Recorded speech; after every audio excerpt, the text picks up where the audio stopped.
우리 옆에 분들하고 같이 한번 인사 한번 할까요? 당신을 보니 예수님을 본 것 같습니다. 한번 합시다.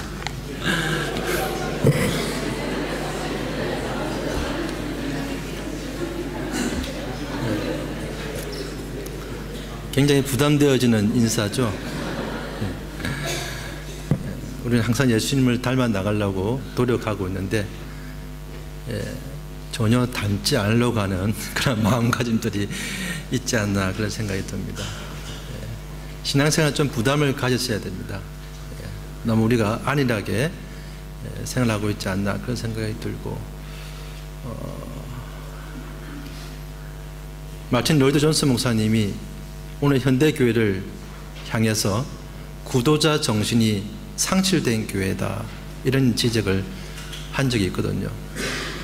뭔가 영적 전쟁이나 또 우리의 신앙의 삶을 애써서 뭔가 노력해서 좀 닮아 나가 보려고, 또 예수님의 말씀대로 지켜보려고 노력하는 것들이 참 필요한 그런 시대에 살고 있지 않나 그런 생각이 듭니다. 오늘 이렇게 말씀을 통해서 여러분들 같이 귀한 교제의 시간을 허락하신 우리 갈릴리 교회의 목사님과 또 장로님께 감사드리고, 제가 갈릴리 교회 처음 방문하게 되어지는데 예배 드리는 모습이나 또 섬기는 모습 가운데 참 귀한 교회구나 그런 생각이 들었습니다. 아무쪼록 이 캠시 지역에 하나님 나라 확장을 위해서 귀하게 쓰임받는 교회와 여러분 될 수 있기를 간절히 바라겠습니다. 저는 오늘 말씀을 가지고 구원의 본질이라고 하는 제목으로 같이 생각해 보려고 하는데요.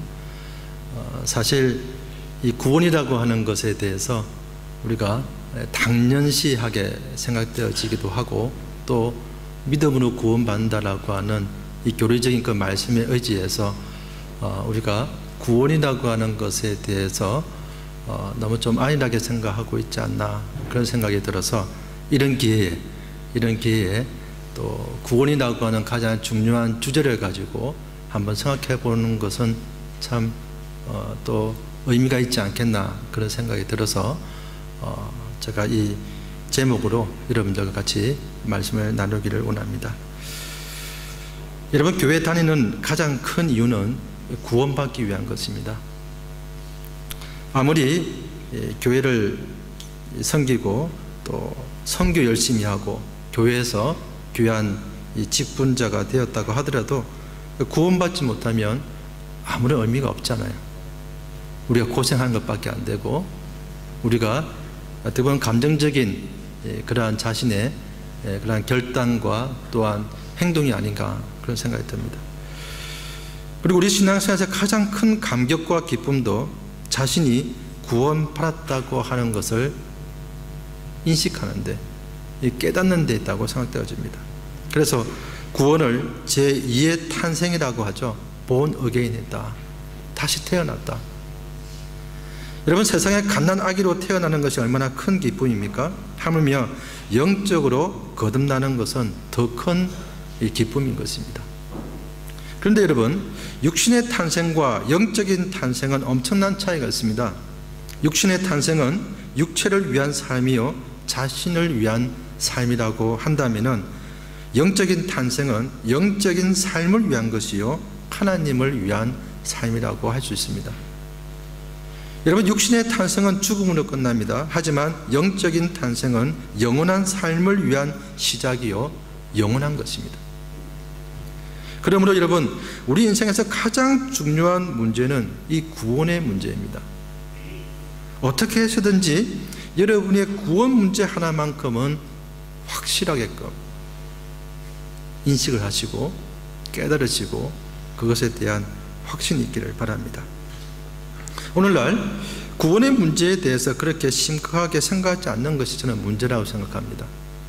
왜 그럴까 한번 생각해 보니까, 세상 사람들이야 이 구원의 문제에 대해서 모르니까 그냥 접어두고서라도 교회 다니는 사람들조차도 이 구원의 문제에 대해서 그렇게 심각하게 생각하지 않는 것 같습니다. 다들 구원에 확신이 분명해서 그런지 모르겠습니다만, 제가 볼 때는 상당한 숫자가 자신의 구원의 문제에 확신을 가지고 있지 않은 것 같습니다. 대충 받을 수 있지 않겠나 하고 짐작만 하고 있는 사람들이 참 많을 거다 생각합니다. 아니면 여러분, 교회에 대해서 이게 우리가 교회에 나오는 것만 가지고 우리가 구원을 받았느니 라고 생각하는 경우도 있죠. 여러분, 예수 그리스도에 대해 지식적 동의만 하고 있지는 않습니까? 아니면 교회에 나오고 봉사하고 선교하니까 구원 받을 수 있겠지 하고 짐작만 하고 있지는 않습니까? 만약 여러분의 구원 문제에 조금이라도 의심이 있는 사람이라면 이번 기회에 주님 앞에 간절히 진심으로 기도해 볼 수 있기를 바랍니다. 여러분의 인생에 이 일만큼 중요한 일은 없기 때문에 그렇습니다. 여러분, 구원받은 인생은 인생의 본질을 알고 살아가는 자입니다. 내가 무엇을 위해서 살아야 하는 건지, 내가 왜 살아야 하는지에 대해서 분명히 알고 살아가는 자입니다. 그래서 거듭남을 통해서 우리의 본성과 본질이 점점 더 변해갑니다. 거듭남을 통해서 우리의 신분이, 즉 우리의 죄인에서 의인이 되어졌다라고 하는 사실, 노예에서 양자로 되었다라고 하는 그 사실로 인해서 우리의 삶이 점진적인 변화가 찾아오게 되어져 있습니다. 거듭남을 통해서 점점 성화되어서 우리의 성품에 많은 변화가 찾아오기 시작합니다. 여러분, 이것을 총칭해서 우리는 구원이다라고 알고 있습니다. 오늘 사도 바울은 이 에베소서 1장에서 이 구원 문제와 관련해서 성부 하나님의 선택, 성자 하나님의 구속, 성령 하나님의 인치심을 통해서 이루어진다라고 말씀하고 있습니다. 그리고 구원받은 자들을 위해서 간절히 중보기도를 했습니다. 지혜와 정신의 계시를 주셔서 하나님을 지속적으로 알기를 원하고, 마음눈을 밝히어 부르심의 소망이 무엇인지 알기를 원하고, 장차 받게 될 기업의 영광을 보게 해달라는 기도였습니다. 이 기도의 내용은 구원받은 자들이 구원받은 자답게 지속적으로 살 수 있도록 인도해 달라고 하는 기도 내용입니다. 한마디로 성화에 대한 부분이라고 할 수가 있습니다. 이제 에베소서 1장에서 이 구원 문제와 관련해서 말씀한 이후에 사도 바울은 2장에 와서, 조금 전에 같이 읽었던 2장에 와서 사도 바울은 우리의 구원에 대해서 좀 더 구체적으로 말씀하기를 원했던 것 같습니다. 어떻게 보면 1장이 총론이라고 한다면 2장은 강론 중에 하나라고 볼 수 있을 것입니다. 이 구원 문제가 너무나 중요하기 때문에 다시 한 번 더 설명하기를 원했던 것이죠. 저는 오늘 본문을 세 단락으로 나누어서 같이 생각해 보기를 원합니다. 첫 번째가 구원받기 전에 우리의 모습은 어떤 모습이었나, 1절부터 3절까지 내용입니다. 그리고 4절부터 9절까지가 구원받는 과정, 이것이 바로 구원의 본질적인 부분이라고 할 수 있습니다. 그리고 10절이 구원받은 후에 우리의 변화된 모습에 대해서 기록하고 있는 말씀입니다. 첫 번째로 구원받기 전 우리의 모습은 과연 어떠했는가? 사도 바울은 하나님을 떠난 인간은 어떤 존재였는지 아주 적나라하게 우리에게 노출시키고 있습니다.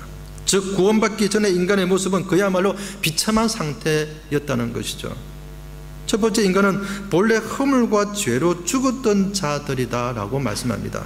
오늘 1절 말씀을 볼까요? 그는 허물과 죄로 죽었던 너희를 살리셨도다. 여러분, 여기서 죽었다라고 하는 것은 영적인 상태를 말하고 있습니다. 영적으로 죽어 있었다라고 하는 말씀이죠. 여러분, 하나님이 없는 인간은 죽은 것이나 마찬가지입니다. 영적으로 죽어 있는 상태입니다. 여러분, 죽음이라고 하는 것이 무엇이죠? 생명과의 단절을 의미합니다. 생명과의 단절은 무엇을 의미합니까? 하나님과의 단절을 의미합니다. 이것이 곧 죽음입니다. 그러니까 하나님과의 단절된 모든 인생은 다 영적으로 죽어 있는 상태라고 성경은 말씀하고 있습니다. 그러면 왜 하나님과 단절되어 있습니까? 그 원인이 오늘 말씀을 보니까 허물과 죄 때문이다 라고 말씀합니다. 그러니까 이 허물과 죄는 인간이 하나님 앞에서 얼마나 잘못되어 있는가를 증거하고 있는 것이죠. 여러분, 여기서 허물이라고 하는 것은 원문으로 파나토마라고 하는 원어를 사용하고 있는데, 이 의미는 잘못된 발걸음을 의미합니다. 잘못된 발걸음. 넘어서는 안 되는 경계선을 넘어선 것을 의미합니다. 그러니까 이 허물은 바른 길에서 이탈하는 행위 자체를 의미한다고 볼 수 있습니다. 그리고 또한 죄는 하마르티아라고 이 원뜻은 표적에서 빗나가거나 아니면 표준에 못 미치는 것을 의미합니다. 그러므로 이 두 용어는 허물과 죄라고 하는 것은 인간이 지을 수 있는 모든 죄를 의미한다라고 볼 수가 있습니다. 이 죄의 결과 우리는 죽은 상태였다. 그래서 이사야서 59장 2절에 보니까 오직 너의 죄악이 너희와 너의 하나님 사이를 갈라놓았고 너희 죄가 그의 얼굴을 가리워서 너희에게서 듣지 않으시게 합니다. 오직 너의 죄악이 너희와 너의 하나님 사이를 갈라놓았다라고 성경은 말씀합니다. 그런데 이 말씀이 그렇게 실감나지 않는 것이 문제입니다. 영적인 상태가 과연 어떤 상태인가? 지금 하나님과 나와 갈라진 상태가 어떤 상태인가에 대해서 실감이 나지 않는 것이 문제입니다. 왜냐하면 소위 영적으로 죽어 있는 상태에 있다고 할 수 있는 사람들이 더 생동감 있고 더 힘있고 더 잘 살고 있는 자들이 우리 주변에 너무나 많기 때문에 그렇습니다. 세상 사람들 가운데 여러분 스포츠맨들을 보십시오. 얼마나 튼튼한 체력을 가지고 건강하게 살고 있습니까? 또 세상 사람들 중에 영화 배우나 탤런트 같은 사람들은 얼마나 인기를 누리면서 잘 살고 있습니까? 여러분 이 두 부류, 이 스포츠맨들이나 영화 배우, 탤런트 같은 사람들은 오늘날 우리 자녀들인 청소년들의 우상들입니다. 그들이 과연 죽어있는 상태라고 말할 수 있는가? 여러분 예수 믿지 않는 세상 사람들에 대해서 존 스타트 목사님은 이렇게 정의를 하고 있습니다. 잘 한번 들어보십시오. 그들은 눈이 멀어서 예수 그리스도의 영광을 보지 못합니다. 그들은 귀가 먹어서 성령의 음성을 듣지 못합니다. 그들은 하나님을 향한 사랑이 없는 자들입니다. 그들은 자신의 실체를 잘 알지 못하여서 마치 시체처럼 하나님께 아무런 반응도 보이지 않는 자들입니다. 따라서 우리는 하나님이 없는 생명, 아무리 건장한 육체와 명철한 정신을 가지고 있다 하더라도 하나님이 없는 생명은 살아있는 죽음이며 그러한 삶을 사는 이들에게 비록 삶을 영위하고 있다 하더라도 죽은 것이라고 하는 점을 주저하지 말고 말해야 합니다. 여러분 이것이 바로 영적으로 죽어 있는 상태를 우리에게 설명해 주고 있습니다. 여러분 예수의 영이 없는 자들은 살아있으나 실상은 죽은 시체와 같다는 것입니다. 그런데 우리는 이들을 본받으려고 노력하고 이들을 부러워하고 이들처럼 살기를 원하고 있으니 얼마나 안타까운 모습입니까? 두 번째 우리 인간의 모습은 종이었습니다. 오늘 2절 말씀을 보십시오. 그때에 너희는 그 가운데서 행하여 이 세상 풍조를 따르고 공중의 권세 잡은 자를 따라서니 곧 지금 불순종의 아들들 가운데서 역사하는 영이라. 사도 바울은 우리가 단순히 허물과 죄 가운데 행하였다는 것만으로 만족하지 않습니다. 이 배후의 실체를 우리에게 지금 공개해 주고 있습니다. 공주 잡은 자 곧 사탄이라고 하는 것이죠. 저는 이 부분을 좀 더 구체적으로 여러분들과 나누고자 합니다. 오늘날 수많은 사람들이 무엇의 종이 되어지고 있는가?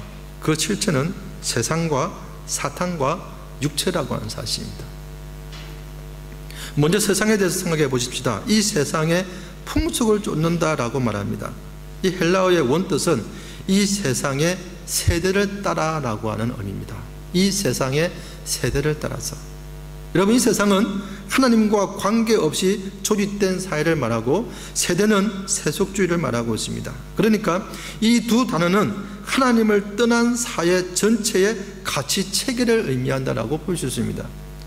그것이 이 세상에 스며들어서 실제로 사회를 지배하고 있고 사람들을 노예 상태로 잡아두고 있는 상태를 말씀한다고 볼 수 있습니다. 오늘날 우리의 현실을 한번 볼까요? 정치적인 억압들은 어떻습니까? 관료적인 전제 정치들, 세속주의, 반도덕적인 행위, 물질적인 가치 척도, 빈곤이나 기아나 실업, 인종차별, 불공정한 여러 가지 처사 등이라고 할 수가 있을 것입니다. 여러분, 이러한 세상 구조는 인간 이하의 가치관으로 인간을 비인간화로 전락시키고 있다는 사실입니다. 그리고 오늘날 가장 강력한 파워를 행사하고 있는 것, 문화는 어떻습니까? 문화라고 하는 이 세련된 그 포장 앞에 수많은 교회들이 무릎 꿇고 있습니다. 오늘날 많은 사람들이 텔레비전이나 선정적 잡지 등으로 주도하고 있는 이 대중문화에 굴복을 당하고 있는 실상입니다. 많은 사람들이 이 세상의 조직과 체제와 문화의 노예가 되어지고 있다는 사실입니다. 그리고 공중자본자입니다. 오늘날 교회의 큰 위기는 사단의 존재에 대해서 무관심하다라고 하는 지적이 있습니다. 오늘날 교회는 사단의 존재에 너무 등한히 하고 있다는 말씀입니다. 성경은 사탄의 존재에 대해서 명확하게 말씀하고 있습니다. 요한복음 8장에 보면은 사단은 살인자요, 진리가 없는 자요, 그 입술에 거짓이 있는 자라고 말하고 있습니다. 그렇습니다. 사단은 세상의 권력을 가지고 불순종의 아들들 가운데서 역사하는 악한 영이라고 성경을 말씀하고 있습니다. 그러므로 사탄은 죄를 짓게 만드는 유혹의 근원 자체입니다. 배후의 그 실체죠. 여러분, 오늘날 일어나고 있는 그 모든 악과 잘못과 폭력과 어떤 테러 그 이면에는 사탄이 존재한다라고 말할 수 있을 것입니다. 이 사탄의 노예가 된 자들은 파괴적입니다. 굉장히 반항적입니다. 폭력적인 인간으로 전락하고 만다는 사실입니다. 그리고 이들은 세상을 아주 시끄럽게 만드는 장본인들입니다. 그런데 하나님이 없는 사람들은 이 사탄을 무서워하지도 않고 사탄의 종노릇을 즐기고 있다고 성경은 지적하고 있습니다. 그 다음은 육체의 욕심입니다. 3절 전반절 한번 볼까요? 3절 전반절 보니까 전에는 우리도 다 그 가운데서 우리 육체의 욕심을 따라 지내며 육체와 마음에 원하는 것을 하여. 여기서 육체의 욕심은 자기 중심적인 본성을 의미합니다. 예를 들면 음식이나 잠이나 성에 대해서 생각해 보십시다. 여러분, 식욕과 수면욕과 성욕은 하나님께서 인간에게 주신 신체적 욕심입니다. 이 세 가지는 하나님께서 인간의 신체 구조상 자연적인 것이라고 할 수 있습니다. 이 자체는 죄가 될 수 없습니다. 그러나 음식에 대한 욕심이 생기면 폭식이 되어지고 맙니다. 잠에 대한 욕망이 태만을 낳게 합니다. 성에 대한 욕망이 정욕이 되어져 버립니다. 즉, 자연적인 욕망들이 죄의 성격을 띠게 되면 욕망들로 변하게 되어진다는 거예요. 그리고 그 마음에 그릇된 욕심들이 생기게 되어집니다. 예를 들면 자만심이나 그릇된 야망이나 해롭게 하는 생각들이나 복수심들, 질투심들, 시기심, 미워하는 마음들, 이러한 마음들이 우리 마음속에서 생긴다는 것입니다. 여러분, 예수 믿기 전에 우리는 바로 이 세 가지의 종된 삶을 살았다라고 성경은 말씀하고 있습니다. 세상의 노예요, 사탄의 노예요, 육체의 노예로 살았던 저희들이었습니다. 하지만 우리가 예수 믿고 구원받은 자들은 최소한 더 이상의 고의적이거나 자발적으로 이들의 노예로 전락할 수 없는 자라는 것입니다. 예수 믿기 전에 우리 인간의 모습은 한마디로 저주받은 자였습니다. 3절 하반절 보니까 다른 이들과 같이 본질상 진노의 자녀이었더니. 여러분, 이 표현은 굉장히 과격한 표현입니다. 진노의 자녀라고 하는 것은 속된 말로 망할 자녀라는 거예요. 저주받을 자녀라는 것입니다. 여러분, 세상 사람들에게 당신은 사실상 진노의 자녀입니다 라고 말했다가는 뺨 맞을 수 있는 표현입니다. 여러분, 우리의 자녀들이 진노의 자녀라고 하는 사실을 아십니까? 망할 자녀라고 하는 사실을 아십니까? 이 많은 설교가들이, 주석가들이 이 부분을 살짝 피해가는 것을 볼 수 있습니다. 차마 얘기할 수가 없다는 것이, 잘못 말했다가는 화가 올 수 있습니다. 그럼 왜 이처럼 사도 바울이 과격한 표현을 했을까? 그 이유는 뭐냐면 바로 뒤에 나오는 구원과 대조하기 위함이었습니다. 이 구원이 얼마나 귀한 것인데, 이 구원이 얼마나 소중한 것인데, 어떻게 해서 여러분들이 구원받은 하나님의 자녀가 된 것인데 라고 하는 것에 대한 구원을 강조하기 위해서 앞에서 아주 과격한 표현을 사용하고 있는 것입니다. 본질상 진노의 자녀였던 너희를 구원하셨다라고 하는 것과 대조를 이루기 위함이었습니다. 사실 이 부분은 바울이 인간의 원죄를 다루고 있는 말씀이라고 볼 수 있습니다. 원죄는 아담이 범죄함으로 아담의 후예들에게 자연적으로 발생한 타락하고 더러운 본성입니다. 로마서 5장 12절 보니까 그러므로 한 사람으로 말미암아 죄가 세상에 들어오고 죄로 말미암아 사망이 들어왔나니 이와 같이 모든 사람이 죄를 지었으므로 사망이 모든 사람에게 이르렀느니라.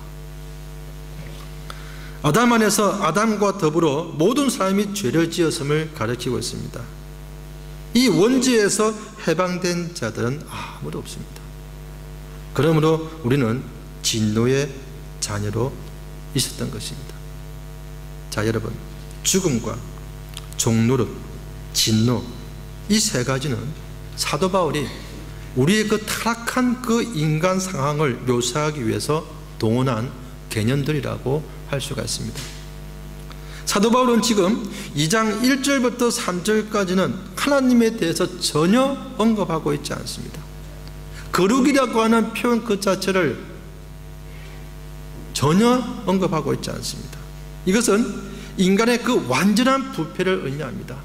완전한 타락을 의미합니다. 세상은 교육이나 법을 통해서 어떻게 해서든지 간에 보완해 보려고 뭔가 좀 진전해 보려고 노력합니다만 전혀 불가능합니다. 전혀 해결할 수 없습니다. 이 세상의 어떤 것으로도 이 영적인 죽음, 이 종노릇, 진노로부터 구출할 수 있는 것은 아무것도 없습니다. 여러분, 여기까지가 구원받기 전 우리의 모습이었습니다. 인간의 모습에 대해서 설명한 구절입니다. 자, 그러면 이 구원이라고 하는 것이 무엇인가?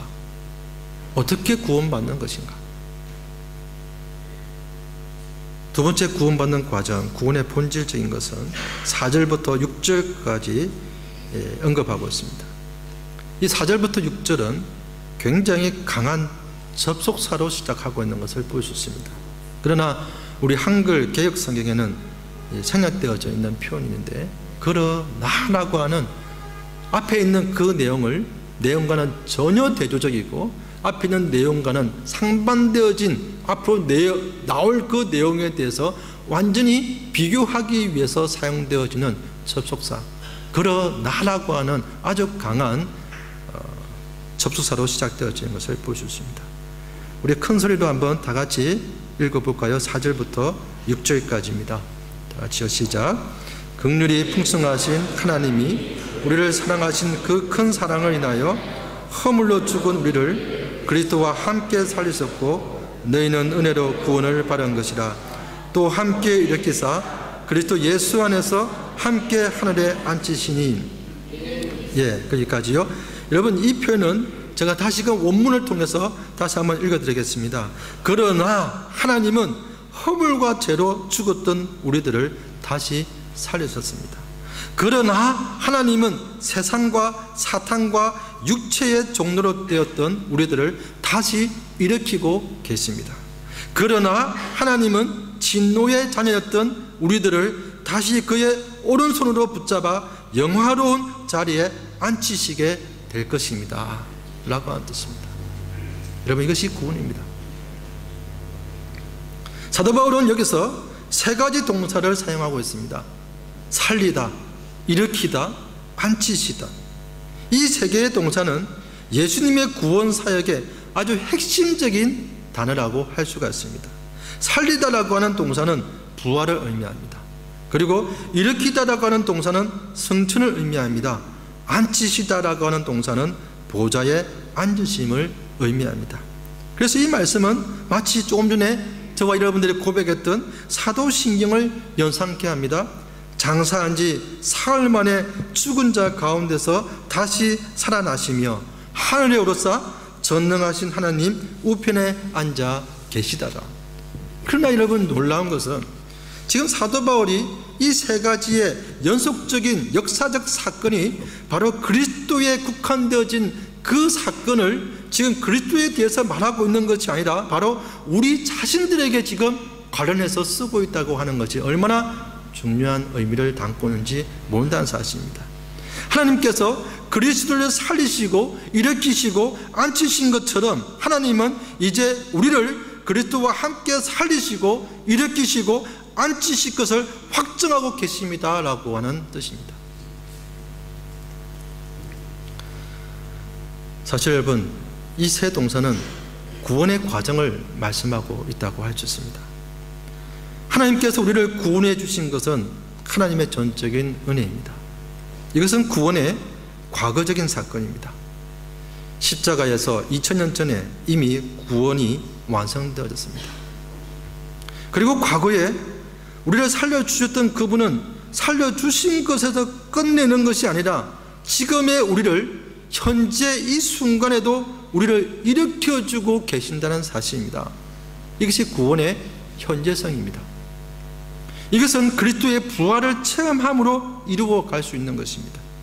여러분, 과거에 구원받았다는 것에서 끝난다면 현재가 무슨 의미가 있겠습니까? 지금 현재 우리 인생이 힘들고 고달프고 어려운데 현재 하나님이 주시는 기쁨과 구원의 능력을 경험하고 있지 않은데 이 구원의 현재성이 무슨 의미가 있겠습니까?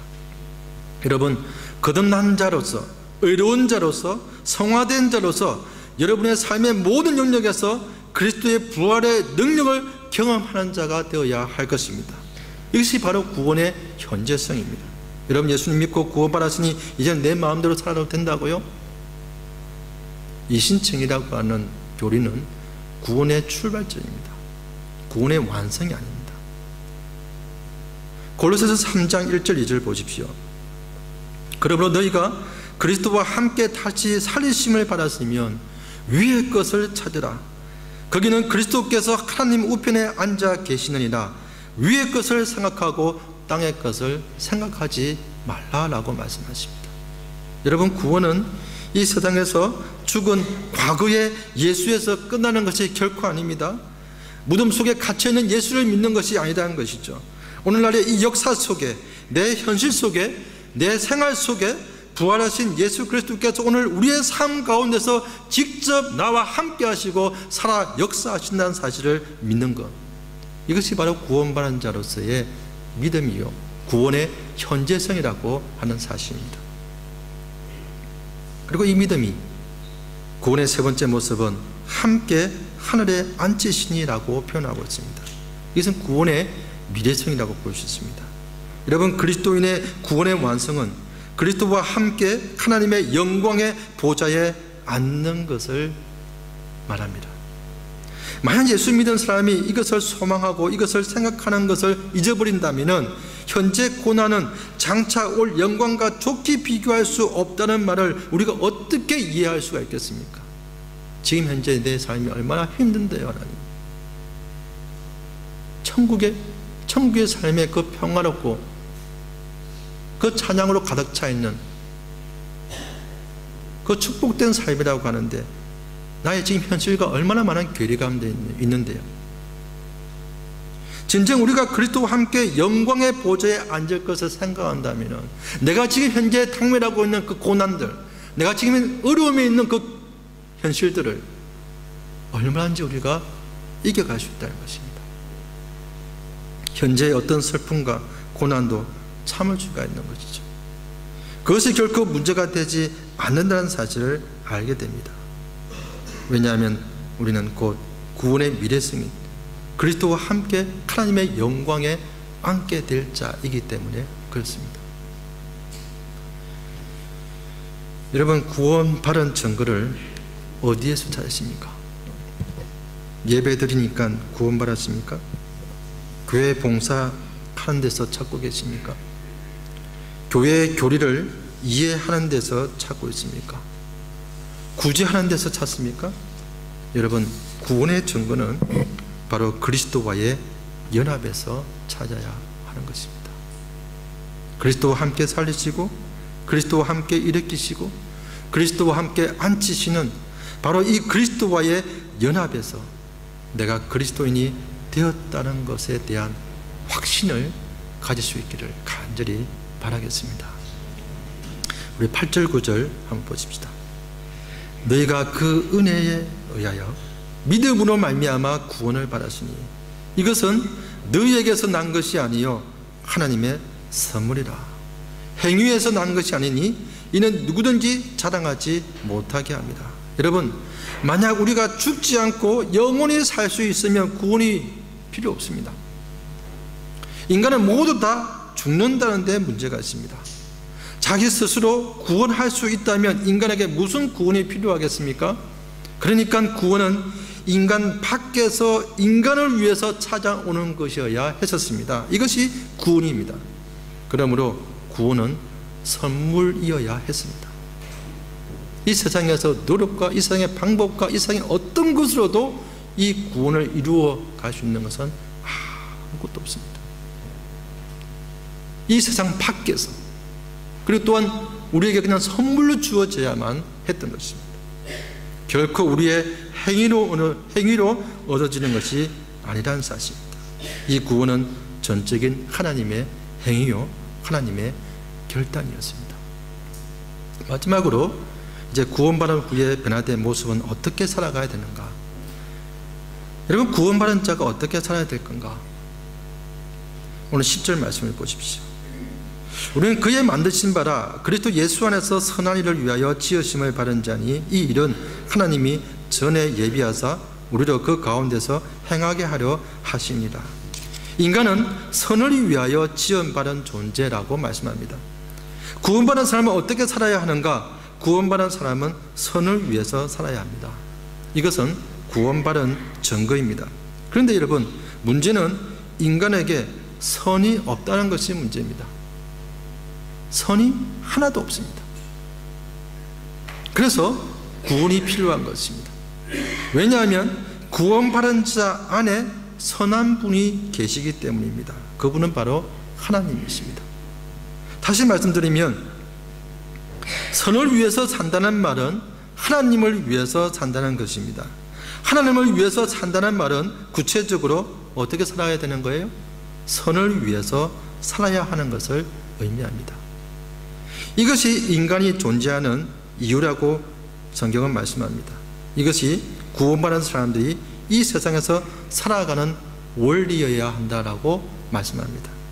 우리는 세상에서 선한 일을 위해서 지음받은 존재입니다. 이게 구원받은 자의 증거라고 할 수가 있습니다. 여러분은 어떻게 사십니까? 무엇을 위해서 사십니까? 자신만을 위해서 살고 있지는 않습니까? 하나님의 영광을 위해서 살고 계십니까? 이 땅에서 하나님의 영광을 위해서 남에게 은혜를 나누고 그리스도께 영광을 돌리면서 살다가 어느 날 갑자기 주님 앞에 가게 되어집니다. 이것이 구원받은 자의 마지막 모습이어야 할 것입니다. 이제 결론적으로 말씀드리겠습니다. 우리 자신을 한번 면밀하게 한번 체크해 보십시다. 여러분, 구원받았습니까?